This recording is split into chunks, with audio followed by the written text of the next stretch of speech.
Hello everybody, this is Tofail Hoque and welcome back to my YouTube channel, and again I'm back with another video.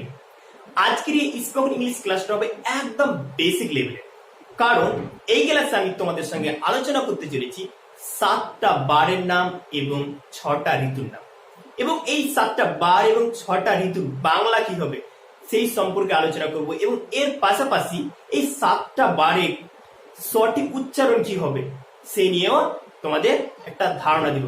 কারণ এই 7টা বারকে উচ্চারণ করতে গিয়ে অনেকে ভুল উচ্চারণ করে থাকে, সো এদের সঠিক উচ্চারণ কি হবে সেই সম্পর্কেও আলোচনা করব। So stay connected with me and let's get started. Okay, তো প্রথমে দেখা যাক 7টা বার। ঠিক আছে, দেখো ডেজ, ঠিক আছে। তো প্রথমে কি আসছে সানডে। ফার্স্ট অফ অল এটাকে আমরা সানডে বলবো না, ডে বলবো না, কি বলবো সানডে, সানডে। ওকে, কারণ ডে এর উচ্চারণটা হবে ডে। সানডে অর্থাৎ সানডে মানে কি বলতো, সানডে মানে হচ্ছে রবিবার। ঠিক আছে,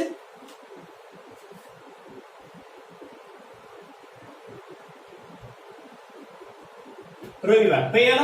তাহলে এটাকে আমরা কি উচ্চারণ করবো সানডে, মানে ডে বলে ছেড়ে দিব না, ডে এর পরে কি দেবো একটা হ্রস্বই টানটাকে রাখতে হবে, সানডে, সানডে। ওকে, তারপরে কি আছে মানডে, কি হবে এর উচ্চারণটা মানডে, মানডে। ওকে, মন্ডে বলবো না, মানডে। ওকে, মানডে মানে কি বলতো, মানডে মানে হয়ে গেল সোমবার। আচ্ছা, তারপরে এই যে এই উচ্চারণটা রয়েছে, এটা উচ্চারণটা হবে, এটাকে আমরা টিউসডে বলবো না, টিউসডে বলবো না, কি বলবো টিউসডে, টিউসডে। মানে এখানে এস এর উচ্চারণটা হবে বর্গী জয়ের মতো, দন্তস্বয়ের মতো উচ্চারণটা করবো না, কি বলবো এটাকে টিউসডে, টিউসডে। ওকে, টিউসডে মানে কি হয়ে গেল মঙ্গলবার, টিউসডে। গুড, বুঝতে পারলে এই উচ্চারণটা কি হবে তাহলে টিউসডে।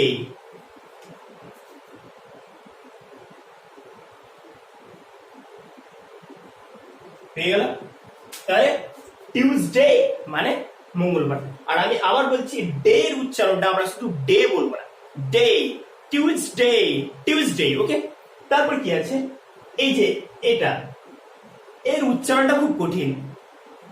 এখানে এই ডি লেটারটা না একদম উচ্চারণে আসবে না, ওটা সাইলেন্ট লেটার। ঠিক আছে, আর এখানে যে এস আছে না, আবার এসটাকেও আমরা মানে দন্তস্বয়ের মতো করে উচ্চারণ করতে পাবো না, এটা এসটাকে উন্তস্ত জয়ের মতো করে উচ্চারণ করতে হবে। তাহলে এটার উচ্চারণ কি হবে ওয়েডনেসডে, ওয়েডনেসডে।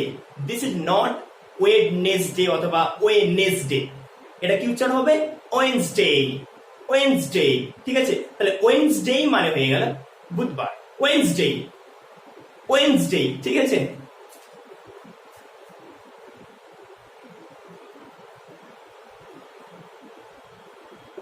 হয়ে গেল। তাহলে কি বলবো এটাকে ওয়েডনেসডে। ওকে, তারপরে কি আছে থার্সডে। ঠিক আছে, তো এটাকে আমরা থার্সডে বলবো না, এই যে সয়ের মতো উচ্চারণটা হচ্ছে, মানে এখানে এস আছে, এস এর উচ্চারণটা দন্তস্বয়ের মতো হচ্ছে, বাট এখানে এস এর উচ্চারণটা দন্তস্বয়ের মতো করবো না, কিসের মতো করবো বর্গী জয়ের মতো করে টান আসবে, থার্সডে, থার্সডে, থার্সডে, থার্সডে। ওকে, থার্সডে মানে বৃহস্পতিবার। ঠিক আছে,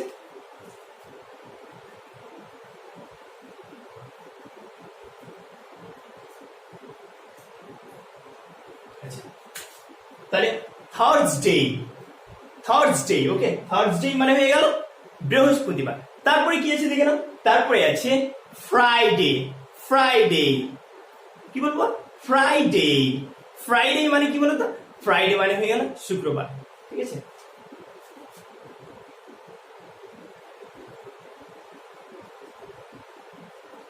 তাহলে এটার উচ্চারণটা কি করবো, এটা উচ্চারণ হবে ফ্রাইডে, ফ্রাইডে। ওকে, তারপরে কি আছে স্যাটারডে, স্যাটারডে। ঠিক আছে, স্যাটারডে। আর ডে এর উচ্চারণটা আমরা মানে ডি এ ওয়াই এর উচ্চারণটা আমরা শুধু ডে বলে রেখে দেবো না, ডে, স্যাটারডে। ওকে, তাহলে স্যাটারডে মানে হয়ে গেল শনিবার, বুঝতে পারলে? তাহলে আমরা জানি যে কি এগুলো খুব বেসিক লেভেলের মানে ওয়ার্ডস, ঠিক আছে? এগুলো আমরা প্রতিদিন প্র্যাকটিস করি। ওকে, তো এদের উচ্চারণগুলো দেখতে পেলে যে কিভাবে উচ্চারণ করতে হয়। তাহলে বলবো সানডে, মানডে, টিউসডে, টিউসডে বলবো না, Tuesday, Wednesday, Wednesday, Thursday, Thursday, Thursday বলবো না, মানে একটু বর্গীজয়ের মতো করে উচ্চারণ করতে হবে। Thursday, Thursday, Thursday. তারপরে কি আছে? Friday, Friday. তারপরে হয়ে গেল স্যাটারডে, কি হবে? স্যাটারডে। ওকে, তাহলে আমরা 7টা বারের নামের উচ্চারণ কিরকম হয় সেটা আমরা বুঝতে পারলাম, এবং এগুলোকে বাংলায় কিভাবে বলতে হয় সেটা আমরা বুঝতে পারলাম। এবার আমরা ঋতুগুলোকে দেখে নিই। তাহলে সিজন, সিজন, সিজন কথার অর্থ কি হচ্ছে? ঋতু। ওকে, এখানে দেখে নাও, এখানে সিজনে এই যে এসটা রয়েছে, এটা এসটা কিন্তু দন্তাশ্রয়ের মতো হবে না উচ্চারণ। এখানে সিজনের এই এসটা রয়েছে, এটাকে বর্গীজয়ের মতো করে উচ্চারণ করতে হবে। সিজন, সিজন, সিজন কথার অর্থ কি? ঋতু। তাহলে দেখে নাও যে দেয়ার আর 6 সিজনস। ওকে, মানে 6টা ঋতু রয়েছে। তো কি কি দেখে নাও? Summer, summer.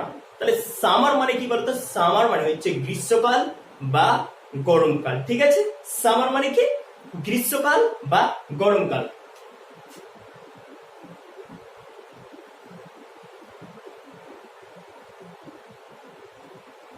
হয়ে গেল? তাহলে সামার মানে হয়ে গেল কি বলতো? গ্রীষ্মকাল বা গরমকাল। তারপরে আছে rainy season, rainy season, rainy season কথা হয়ে গেল বর্ষাকাল। রেইনি সিজন, রেইন মানে বৃষ্টি, ঠিক আছে? তো রেইন থেকে এসেছে রেইনি, রেইনি সিজন অর্থাৎ বর্ষাকাল, ঠিক আছে?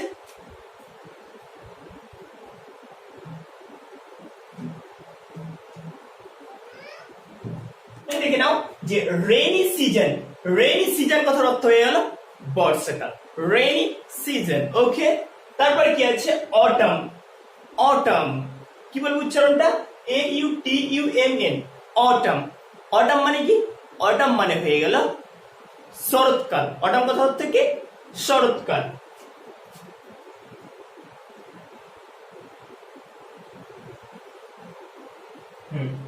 তাহলে অটম, শরৎকাল, বুঝতে পারলে? তারপরে কি আছে? Late autumn, late autumn, late autumn মানে হয়ে গেল হেমন্তকাল। লেট অটম মানে কি? হেমন্তকাল, মানে শীতকালের আগের যে কালটা থাকে সেটাকে আমরা বলে থাকি লেট অটম। ওকে, সেটাকে আমরা বাংলায় কি বলবো? হেমন্তকাল। হয়ে গেল?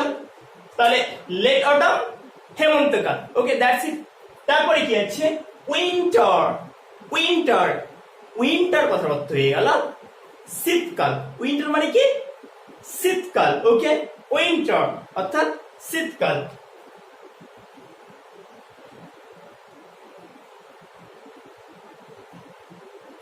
তারপরে কি আছে? Spring, spring. দেখো স্প্রিং মানে হয়ে গেল বসন্তকাল। স্প্রিং মানে কি? বসন্তকাল।